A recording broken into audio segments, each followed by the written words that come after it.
למטה.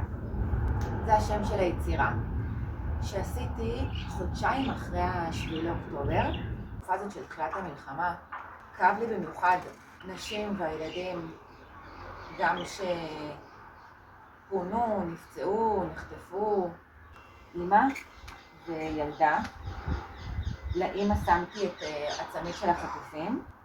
ברקע יש את השדה הכלניות שמאופיין בדרום אדום.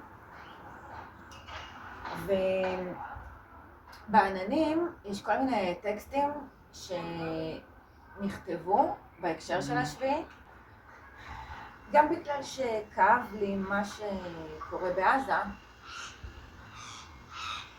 אז יש פה גם טקסטים שקשורים לזה.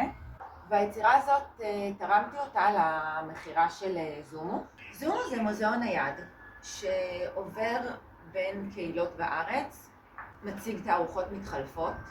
אני השתתפתי בתערוכה שלו כשהיא הייתה בשכונה שלי ביפו ד', וכל שנה הם עושים תערוכת מכירה בשביל להצליח לממן את הפרויקט הזה. אז לכבוד הוא לי להשתתף, ומקווה שהיצירה תימכר.